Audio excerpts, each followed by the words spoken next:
El 10º aniversario. Una década compartiendo desayunos, peleas tontas por el control remoto, silencios cómodos y planes de domingo que nunca se cumplían. Sandra y yo habíamos pasado por todo: hipoteca, cambios de trabajo, un par de pérdidas difíciles, y aún así, ahí seguíamos. O eso pensaba yo. Ese día, sin mucho adorno, decidí publicar una foto en Facebook. Una de nuestras vacaciones en Tulum, del verano pasado.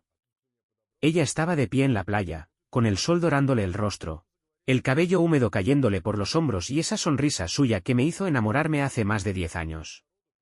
Yo aparecía detrás, abrazándola, con mis gafas de sol y esa camisa blanca que aún guardo por cariño.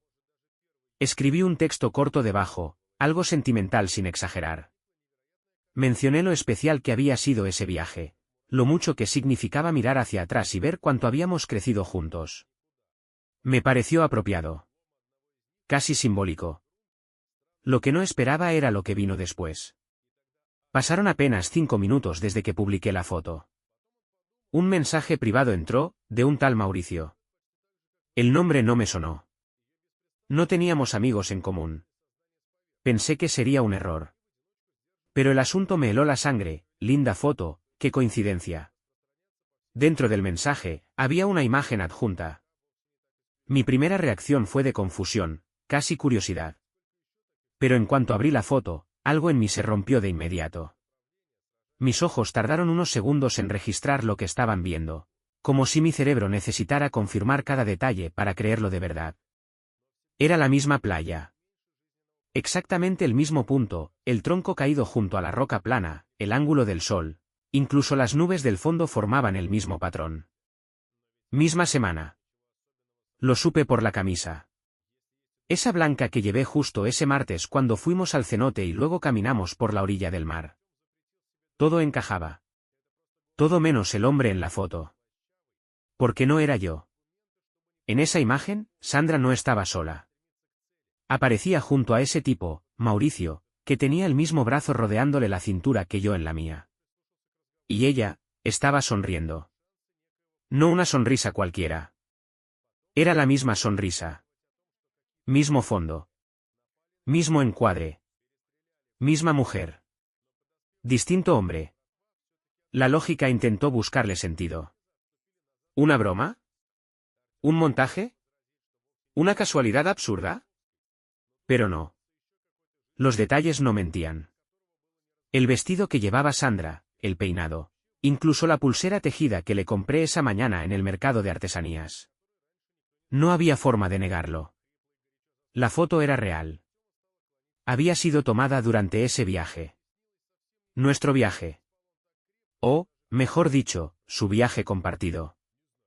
Me quedé quieto, sin saber si cerrar la laptop, lanzar el teléfono o reír como un loco.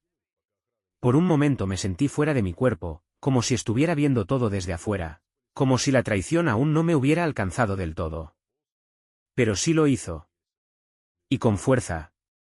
Empecé a repasar mentalmente cada día de esas vacaciones. Cada momento en que ella iba al spa sola o quería caminar un rato sin mí para meditar. Yo lo respetaba. Le daba su espacio. Pensaba que era sano. Me tomaba una cerveza en el bar del hotel mientras ella se perdía en su momento. Qué idiota me sentí de repente. Y entonces surgieron más preguntas. ¿Cuántas veces me mintió? ¿Era Mauricio el único? ¿Lo había planeado desde antes de viajar? ¿Fui solo un accesorio para tapar una doble vida?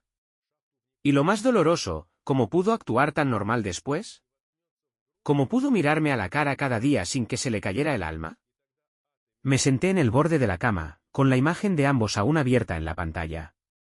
La ventana de Facebook parpadeaba con notificaciones. Gente comentando la foto original que había subido, dejándome felicitaciones, corazones, palabras tiernas.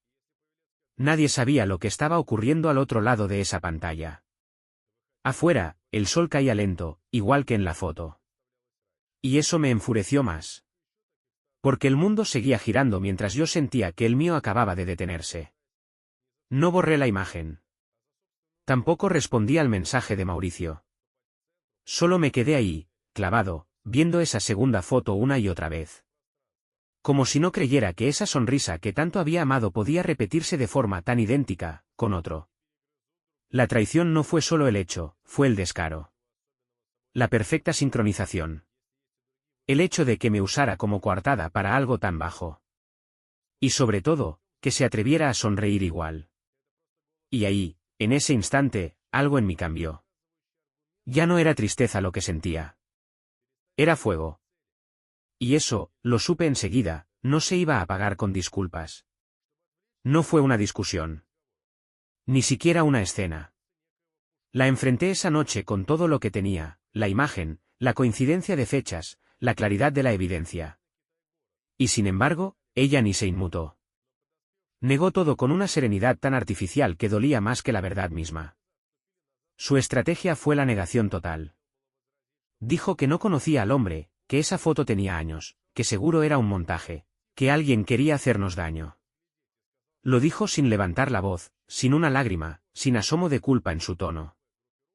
Una mujer que conocía bien la mentira y, sobre todo, cómo esconderse detrás de una sonrisa falsa. Pero había algo que no pudo ocultar, los ojos. Porque aunque las palabras fluían con soltura, sus pupilas titilaban como una alarma. Y en ese parpadeo nervioso, en ese intento de sostener la mirada pero fallar por un segundo, supe que no solo mentía. Estaba acostumbrada a hacerlo. Esa noche apenas dormí. Me levanté al amanecer, aún con la cabeza latiendo como un tambor de guerra. Tomé mi laptop y empecé a repasar el álbum digital de ese viaje. Día por día. Foto por foto. Y lo que antes era un recuerdo cálido empezó a transformarse en un rompecabezas con piezas que ya no encajaban. Detecté ausencias que nunca me habían parecido extrañas. Horas sin fotos. Espacios en los que ella no aparecía. Momentos en que yo estaba solo frente a la cámara, tomando fotos de paisajes mientras ella supuestamente se tomaba un descanso. Recordé los momentos en que se alejaba sin apuro, diciendo que necesitaba ir al spa sola, o que tenía migraña y prefería quedarse en la habitación mientras yo iba a explorar. Era tan fácil de justificar en su momento. Porque confiaba. Porque nunca imaginé que me estaba usando como tapadera. Fui un testigo ciego de mi propia humillación. Lo más cruel no fue la infidelidad en sí. Fue el nivel de cálculo detrás. Descubrí que aquel viaje no fue un regalo de aniversario improvisado, como me había dicho. Lo planeó durante semanas. Revisando correos antiguos encontré reservas duplicadas, pagos divididos, correos reenviados desde su cuenta personal a otra dirección que no reconocía. Supe que él también tenía reserva en el mismo hotel, durante los mismos días. Incluso en el mismo bloque de habitaciones. Y entonces todo se volvió una coreografía macabra. Ella se repartía entre nosotros dos con precisión quirúrgica. Un desayuno conmigo, una sesión de spa con él. Una caminata conmigo al atardecer, una migraña que la dejaba encerrada en la habitación, solo que no estaba sola. Me convertí en su coartada perfecta. El esposo fiel, atento, paciente. Y él, su escape, su emoción clandestina. Me había llevado a mí para tapar la evidencia. Para justificar sus movimientos.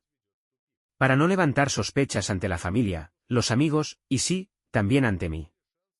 Cada recuerdo que tenía de ese viaje, cada risa, cada foto, ahora estaba contaminado.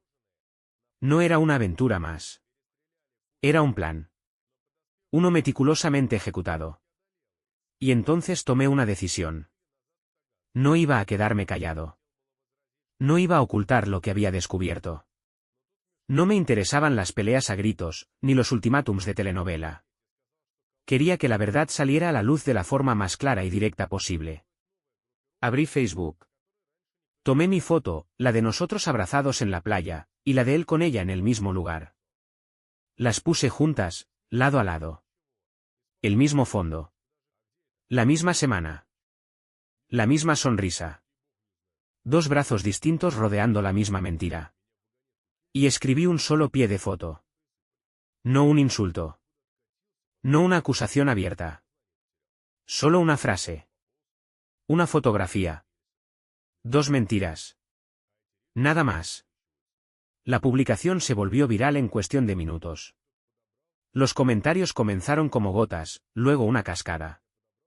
Desde amigos en común hasta conocidos lejanos, todos opinaban, todos querían saber más. Algunos trataban de defenderla, insinuando que quizás era un malentendido. Otros no lo dudaban ni un segundo y condenaban el engaño con una mezcla de decepción y furia. Un par de contactos eliminaron a ambos. Las reacciones fueron de todo tipo: fuego, sorpresa, tristeza. Mientras tanto, ella no dijo nada. No reaccionó. Ni un me gusta, ni un mensaje. Silencio total. Como si esconderse fuera su mejor carta. Esa noche, el silencio entre nosotros fue más denso que nunca. Dormimos en la misma casa, pero parecía que cada uno habitaba un continente distinto. Yo sabía que había cruzado una línea al exponerla, pero no me arrepentía. La vergüenza, esta vez, no me pertenecía. Porque por primera vez, sentí que el dolor tenía un propósito. Que la humillación se había transformado en algo más grande, en una verdad tan evidente que nadie podía negarla. Y mientras ella seguía atrapada en su red de mentiras, yo tenía algo más poderoso: la certeza. La claridad. El control. Porque cuando una historia se cuenta con hechos, no hay máscara que pueda sostenerse por mucho tiempo. Y esa fue solo la primera jugada. La partida apenas comenzaba. Lo que vino después fue fuego puro. Y no un fuego cualquiera, sino de esos que se prenden sin aviso y se expanden en todas direcciones sin que nadie pueda frenarlo. Como si al publicar esas dos fotos juntas, las dos verdades enfrentadas cara a cara, hubiera abierto una grieta en el suelo. Y todo lo que había debajo, estaba podrido. En menos de una hora, la publicación tenía más de 300 comentarios. Algunos incrédulos, otros indignados. Muchos queriendo saber más. Parecía que todos tenían una teoría, una sospecha guardada, o simplemente una necesidad urgente de opinar. Los que habían estado cerca de nosotros como pareja durante años se mostraban sorprendidos, aunque algunos dejaron entrever que algo se olían. Los amigos de ella, en su mayoría, guardaron silencio. Algunos intentaron defenderla, tímidamente. Pero la mayoría, se despegó como si tuvieran miedo de quedar salpicados. Y fue entonces cuando llegaron los mensajes privados. No uno. Decenas. Capturas de pantalla. Correos reenviados. Comentarios de gente que yo ni siquiera conocía. Una compañera de trabajo de Sandra, usando una cuenta alterna, me reveló que el otro no era solo uno. Que Mauricio era solo el más reciente. Que en cada congreso al que ella asistía sola, en cada viaje de capacitación, había una historia parecida. Otro nombre. Otro hombre. Otro yo al que nunca vi. Otro yo del que nunca sospeché. La historia que creí que conocía se desmoronaba. No había un error aislado. Había un patrón. Un ciclo. Y lo peor era que yo había sido cómplice silencioso de ese engaño. Con mi confianza, con mi fe ciega, con esa manía de justificar su necesidad del espacio, yo le había pavimentado el camino a su doble vida. La situación en redes sociales se volvió insostenible. Sandra empezó a borrar fotos, desactivar comentarios, incluso cambió su nombre en la cuenta. Luego vino el bloqueo masivo. Gente cercana, compañeros del trabajo, familiares, todos vetados. Un muro digital. Pero la tormenta ya estaba desatada, y era tarde para esconderse. En medio del caos virtual, un detalle concreto, tangible, terminó de prenderme fuego por dentro.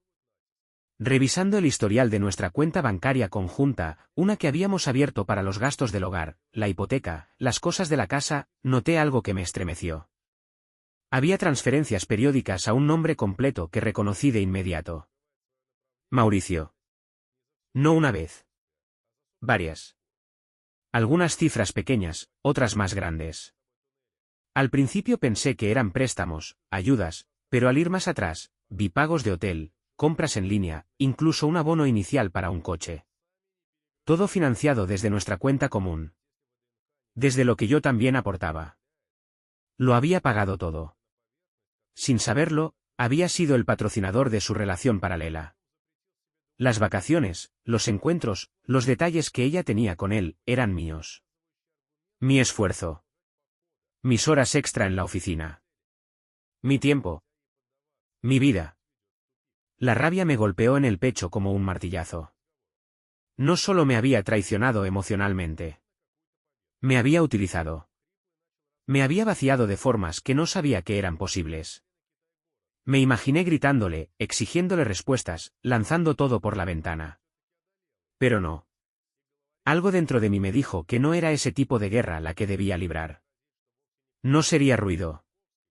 Sería estrategia. Algo frío, controlado, que no necesitara justificación. Me senté frente al computador con la calma de quien prepara una tormenta. Empecé a ordenar archivos, respaldar conversaciones, clasificar fechas. Capturas de las transferencias, correos que la comprometían, conversaciones que me enviaron. Toda una red de mentiras perfectamente documentada. Y mientras ella intentaba desesperadamente tapar las grietas, yo empecé a construir mi castillo. No con ladrillos, sino con pruebas. No para vengarme con violencia, sino con verdad. Irrefutable, contundente. La idea de la revancha ya no era un impulso visceral. Era un plan. Un movimiento estratégico. No quería hacerla sufrir. Quería que enfrentara, sin escapatoria, cada mentira, cada elección egoísta, cada puñalada que había dado con esa sonrisa de no pasa nada. Ella había jugado con fuego.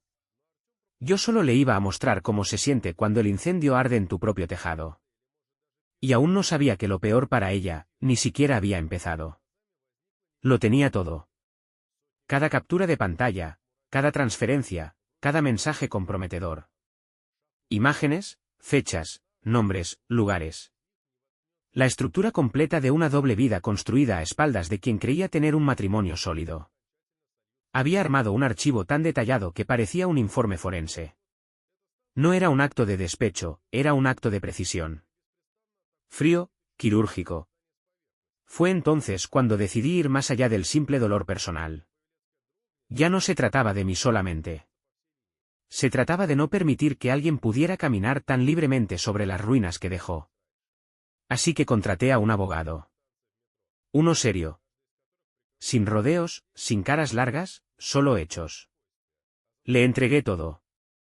Revisamos juntos cada documento, cada detalle. Le sorprendió el nivel de organización, pero no dijo mucho. Sabía que este caso era sólido. Armamos un plan legal completo, con todo lo necesario para desmontar la fachada de lo que aún quedaba en pie. Todo esto lo hice en silencio. Sandra no sospechaba nada. Seguía viviendo en la misma casa, paseándose con esa falsa normalidad de quien cree tener el control de la situación. Incluso seguía adelante con los planes para la renovación de nuestros votos, una idea que ella misma había propuesto semanas antes de que todo explotara. Pensé en cancelarlo. Pero luego entendí que ese evento era el escenario perfecto. Ella lo organizó con esmero. Invitaciones digitales, flores blancas, una cena reservada en un salón elegante. Amigos, familiares, algunos compañeros de trabajo. Nadie sospechaba nada. Todos pensaban que asistirían a una velada romántica donde celebraríamos 10 años del amor. 10 años de una historia que, para ella, había sido una obra de teatro en varios actos, con múltiples protagonistas, y con un esposo que solo aparecía en las escenas que le convenían. La noche llegó. Todo estaba impecable. Las luces cálidas, la música suave, la decoración sobria. Ella lucía radiante, como si nada en su mundo estuviera fuera de lugar. Saludaba, sonreía, recibía elogios por la organización. La gente brindaba con vino blanco mientras esperaba el inicio del evento central. Y entonces, cuando llegó el momento de los votos, se hizo el silencio en la sala. Todos esperaban palabras dulces, anécdotas de amor, promesas renovadas. Pero lo que siguió fue otra cosa. Tomé el micrófono. Sonreí. Respiré. Sentí cada mirada sobre mí como una corriente eléctrica recorriéndome la piel. Y entonces, sin necesidad de palabras adornadas, dejé que los hechos hablaran. Las luces se atenuaron. La pantalla al fondo del salón se encendió. Un vídeo empezó a reproducirse. No era un montaje con música de fondo ni frases dramáticas. Era una secuencia simple, directa. Imágenes de ella con Mauricio, una tras otra. Mismo vestido que en la foto de Tulum. Mismo fondo, misma sonrisa. Capturas de transferencias desde nuestra cuenta conjunta al nombre de él.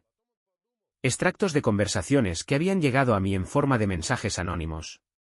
Cada pieza, perfectamente organizada. Cada mentira, expuesta con fechas y contexto. El salón entero se volvió un bloque de hielo. Nadie se movía. Nadie hablaba. Ni siquiera respiraban fuerte. El vídeo duró 3 minutos. Pero cada segundo pesó como una losa. Al terminar, no hubo aplausos. Solo silencio. Sandra seguía de pie, pero ya no era la misma. Su rostro, antes vibrante, se había desvanecido en una expresión vacía. Sus manos, temblorosas. Su mirada, buscando una salida que no existía. Caminé hasta la mesa principal. Saqué una carpeta y la dejé frente a ella. Contenía los papeles del divorcio. Todo firmado de mi parte. Solo faltaba la suya. La gente empezó a moverse. Algunos se retiraron discretamente, otros se acercaron a mí con miradas de sorpresa, incomodidad, respeto. Pero nadie se atrevió a consolarla. Nadie la defendió. Porque ya no quedaba que defender. Ella murmuró algo. No fue una súplica, ni una explicación. Solo una frase vacía, como queriendo justificar lo injustificable. Una reacción automática, como quien aún cree que puede recuperar el control. Pero ya era tarde. Yo no sentí victoria. Sentí paz. Paz al saber que ya no tendría que justificar lo injustificable. Paz al haber devuelto, sin gritos ni violencia, el mismo desprecio que me había dado durante años. Pero lo hice con pruebas, con dignidad. Sin convertirme en lo que ella fue. La cena no se sirvió. Los invitados se fueron en grupos silenciosos. Algunos me dieron una palmada en el hombro. Otros solo asentaron con la cabeza. Nadie se atrevió a hablarle a ella. Era como si, de pronto, se hubiera convertido en un fantasma. Esa noche, al volver a casa, me senté solo en la sala. El aire se sentía distinto. No más dudas. No más preguntas. Solo certezas. Había cerrado un ciclo. Y lo había hecho como se debe cerrar, con verdad. No se trataba de destruirla. Se trataba de rescatarme. Y esa, entendí, era la única venganza que valía la pena. El proceso fue largo, pero firme. Sin atajos, sin discursos de víctima. Mi abogado presentó las pruebas ante el juez como quien entrega piezas de un rompecabezas ya resuelto. Lo que había comenzado como una sospecha terminó siendo un caso blindado. En cada audiencia, la verdad se sentaba de mi lado. Y eso, al final, fue suficiente. Me quedé con la casa. Con el coche. Con la tranquilidad. Pero sobre todo, con algo que no se puede comprar, el respeto. El respeto de mis amigos, de mis compañeros de trabajo, incluso de algunos que antes eran neutrales. No porque hubiera expuesto a Sandra con rabia, sino porque mostré que se puede defender la verdad sin perder la cabeza. Sin gritar. Sin rebajarse. Cuando todo se vino abajo, me mantuve de pie. Eso lo vieron todos. Sandra, por el contrario, fue desmoronándose a medida que las consecuencias la alcanzaban. Lo que comenzó como un intento torpe de justificación en redes se transformó en una retirada silenciosa. Su perfil desapareció. Las publicaciones, eliminadas. Los contactos, bloqueados. Incluso renunció al trabajo donde tantos sabían ya lo ocurrido. Supe por conocidos que pidió un traslado a otra ciudad. Algunos dijeron que empezó terapia. Otros aseguraron que ya estaba con alguien más. La verdad, no me interesó. Ni quise confirmarlo. Porque mi vida ya no giraba alrededor de ella. Ni de su caos. Mauricio, bueno, su esposa también vio las fotos. Me contactó. No para reclamar, sino para agradecer. Aparentemente, mi publicación también la despertó de una mentira bien tejida. Me dijo que llevaba años sintiendo que algo no estaba bien, pero nunca tuvo pruebas. Hasta que yo las puse en bandeja. Fue extraño, compartir el mismo dolor desde lados opuestos. Pero también fue liberador. No éramos los únicos engañados. Solo fuimos los únicos que lo hicimos público. Con el tiempo, dejé de pensar en lo que había perdido. Empecé a notar lo que había recuperado. Volví a salir con amigos. A reconectar con pasiones que había dejado a un lado por la rutina. Viajé. Volví a escribir. Retomé esa versión de mí que había quedado enterrada bajo años de silencios, de excusas, de desgaste emocional. Me redescubrí. Empecé a ver la vida como una oportunidad de reconstrucción, no como un campo de batalla. Y eso me hizo bien. Dejé de revisar sus movimientos. Dejé de mirar hacia atrás esperando entender algo más. Porque entendí que no había más que entender. Hay personas que simplemente eligen mentir. Que viven fragmentadas, necesitadas de validación constante. Y uno, sin darse cuenta, puede quedar atrapado en esa red. Pero la salida siempre está. Solo hay que querer verla. Los recuerdos no desaparecieron. Pero dejaron de doler. Incluso Facebook, cada año, se encarga de mostrarme esa foto. La original. La que subí ingenuamente el día de nuestro aniversario. La de Sandra sonriendo en la playa, y yo abrazándola desde atrás. Y sí, la vuelvo a compartir. No como acto de nostalgia. Sino como acto de memoria. Cada vez que la veo, actualizo el pie de foto. Con las mismas palabras. Una foto. 2 mentiras. Una gran lección. La gente que me conoce ya sabe lo que significa. Algunos comentan con emojis, otros con frases breves. Pero todos entienden que no es una queja. Es una marca. Un recordatorio de lo que puede pasar cuando ignoras tu intuición. De lo que puede ocurrir cuando confías tanto en alguien que olvidas confiar en ti mismo. Hoy vivo sin necesidad de explicaciones. No necesito aclarar mi versión. Ya la dije. Con pruebas. Con calma. Y, sobre todo, con dignidad. Y si algo aprendí de todo esto, es que la verdad, aunque tarde, siempre cobra su espacio. A veces llega en forma de justicia legal. Otras, como respeto ganado. Y en ocasiones, como silencio, ese tipo de silencio que deja claro que el que se va con las manos limpias, no se va perdiendo. Yo no gané por quedarme con una casa, ni con el coche. Gané porque, al final de todo, fui fiel a lo que era. Porque no respondí con veneno, sino con evidencia. Y porque el tiempo, ese juez silencioso que todo lo ordena, se encargó de mostrar quién era quién. Y así, con cada año que pasa, con cada nueva vuelta al sol, esa foto no me recuerda el dolor. Me recuerda la lección. Y esa lección, vale mucho más que cualquier promesa rota.